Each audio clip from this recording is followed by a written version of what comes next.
E aí, rapaziada, tudo certo com vocês? Bem-vindo a mais um vídeo do canal do First, e dessa vez, para falar da primeira semana de Copa do Mundo, as primeiras partidas, né? A primeira rodada já se encerrou e teve seleção surpreendendo negativamente, positivamente, seleção sofrendo muito. Então, eu quero conversar um pouquinho com vocês, entender o que vocês têm de expectativa para a sequência da Copa do Mundo e também deixar minhas opiniões aqui para essa primeira semana de Copa. Fechou? E se inscreve, deixa o like, me ajuda aí nesse projeto, tá bom? E vem comigo entender sobre tudo isso que aconteceu na primeira semana de Copa do Mundo. Vem comigo.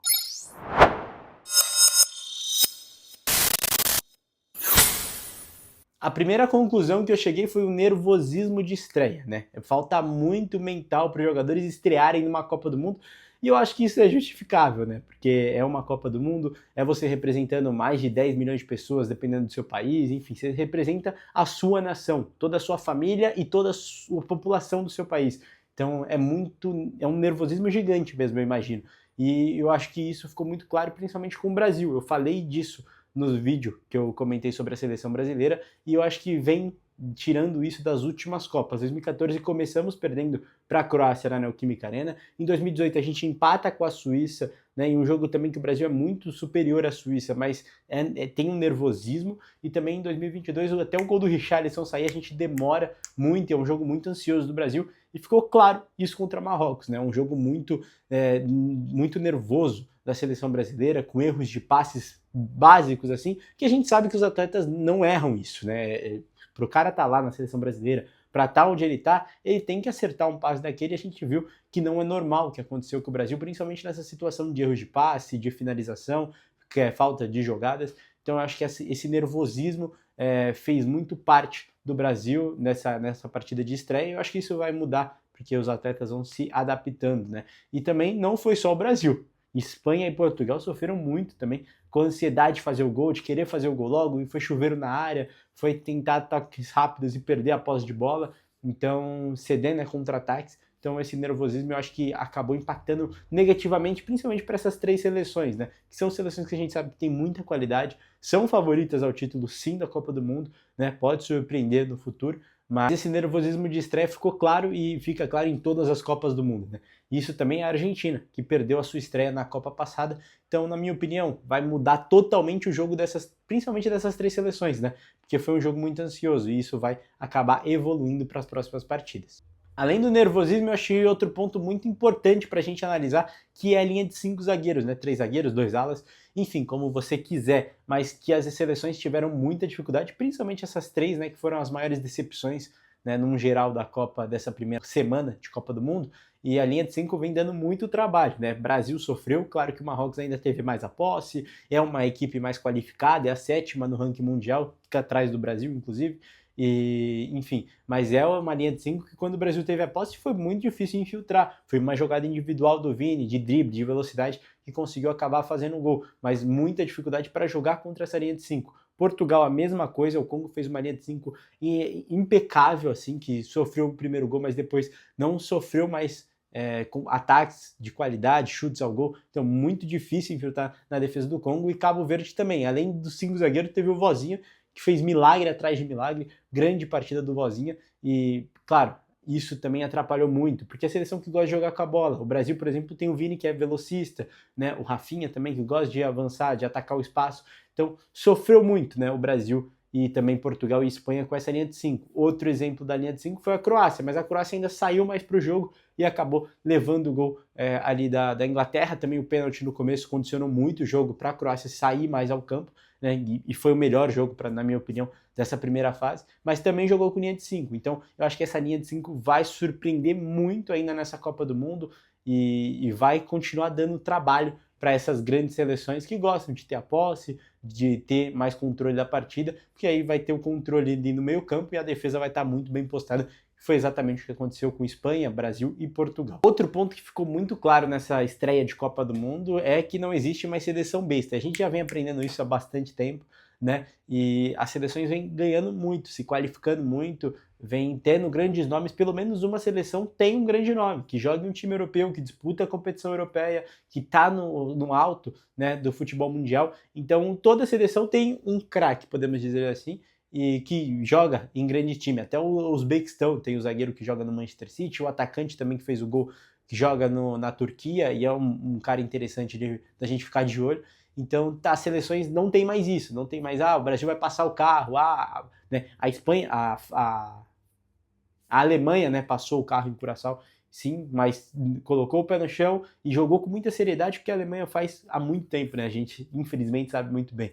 Mas eu acho que tem que colocar isso na mesa sim e falar, ó, a gente não é favorito, a gente é favorito, mas vamos jogar com o pé no chão, vamos tocar a bola, vamos fazer o jogo rodar, vamos fazer o nosso jogo sem desmerecer o adversário, porque toda seleção é chata, é encardida e pode dar trabalho em algum momento, né? Em algum momento da partida o Curaçao deu trabalho, acabou empatando a partida, depois acabou levando um sapeco da Alemanha. Mas enfim, chegou a empatar a partida e ninguém imaginava nenhum gol de Curaçao.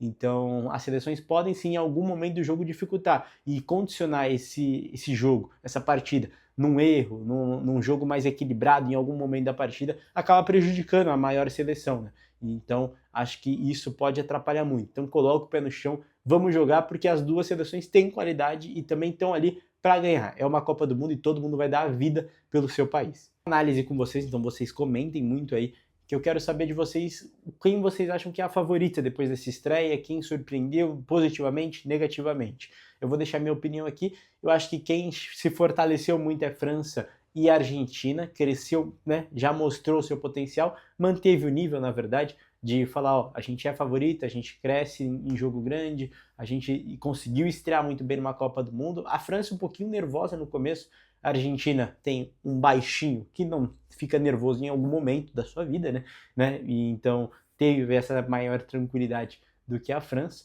mas acho que essas duas seleções continuam como as mais favoritas para a Copa, principalmente depois dessa estreia. Quem surpreendeu negativamente, acho que é Portugal, Espanha e Brasil, como a gente vem falando durante o vídeo, seleções que a gente esperava muito e entregou muito pouco, né, nessa primeira partida. E também, quem surpreendeu positivamente entre as zebras, eu acho que foi Suécia. A Suécia fez um grande jogo contra a Tunísia, fez 5 gols, 5-1, uma baita partida da Suécia, jogadores bem interessantes, tocando muito bem a bola, finalizando muito bem, fazendo uma pressão alta. Então acho que a Suécia colocou essa pulga atrás da orelha de todo o torcedor da Copa do Mundo. Eu acho que também a Croácia, mesmo tenha perdido para a Inglaterra, continua sendo uma seleção chata, continua dando trabalho, continua tendo bons nomes. Acho que outra seleção também que surpreendeu para fechar esse top 3 é a Noruega. Noruega de Erling Haaland fez um grande jogo, 4-1, venceu, né, por um lado tranquilo o Iraque, mas conseguiu manter o seu futebol, manter o seu alto nível, colocar o Haaland em boas situações de gols. Então eu acho que a Noruega também colocou essa pulguinha atrás da orelha do torcedor e falou, vamos ficar de olho na Noruega, porque tem bons jogadores e tem um futebol legal. Nas eliminatórias da Copa do Mundo foram 8 jogos de 8 vitórias, deixando a Itália para a repescagem. E aí a gente chega na parte mais legal, eu acho, desse vídeo, que é falar sobre os craques, né? É muito legal a gente olhar e ainda ver Messi, Cristiano Ronaldo, Modric, diversos outros jogadores mais experientes, mas chega a doer o coração sabendo que é a última, né? Ver o Messi fazer 3 gols e saber que pode ser os últimos 3 gols dele na Argentina, pode ser o último gol. Eu acho que ele ainda marca, mas enfim, pode acontecer de ser o último gol do Messi na Copa do Mundo. Ver uma partida não Cristiano Ronaldo, do Cristiano Ronaldo, também muito por conta da defesa, enfim, mas ver uma partida não Cristiano Ronaldo do CR7 é muito triste, mas é muito legal ver ele em campo, ele capitão do time, ele organizando, pedindo bola, querendo o jogo, e um cara de 41 anos, enfim, muito legal ver isso. O Modric também não está no seu auge, não fez uma boa partida, mas ver ele em campo, com a braçadeira, organizando a partida da Croácia, muito interessante também. Então, essas coisas do futebol deixam a Copa do Mundo, essa principalmente, mais bonita, né? Principalmente para minha geração, e acredito que a maioria de vocês que estão assistindo também, porque são os grandes nomes que a gente viu jogar e são os últimos, né, dessa geração 2010 ali, 2005 para frente. Então, são nomes que vão deixar muita saudade e que cada segundo deles em campo é muito importante para a gente ver, para a gente admirar e para a gente ficar com saudade, né, do que tá por vir no futuro. Infelizmente triste, porque por mim eles poderiam jogar para sempre, né, principalmente Cristiano e Messi, mas tá chegando ao fim. E eu acho muito legal essa Copa do Mundo pra gente aproveitar, pra gente ficar de olho neles e aproveitar os últimos detalhes de genialidades desses craques. E bom, essa Copa do Mundo aí tá mostrando na primeira rodada que tem muita coisa ainda para acontecer, 48 seleções, muito jogo. Obrigado, FIFA. Obrigado por fazer essas 48 seleções, grandes histórias, muito legal essa Copa do Mundo, então a expectativa é alta, mas eu quero saber de você, torcedor, qual seleção você acha que decepcionou na primeira rodada e vai bem na segunda e vice-versa, né? Quem foi muito bem na primeira e vai decepcionar na segunda rodada, quero saber de você, então deixa aqui nos comentários, me segue por favor para dar uma moralzinha, deixa o like, compartilha com seus amigos o vídeo se você gostou, tamo junto. E ó, Copa do Mundo tá só no começo e tem muito vídeo por aqui e também muito jogo importante pra gente ficar ligado, fechou? Tamo junto, até o próximo vídeo.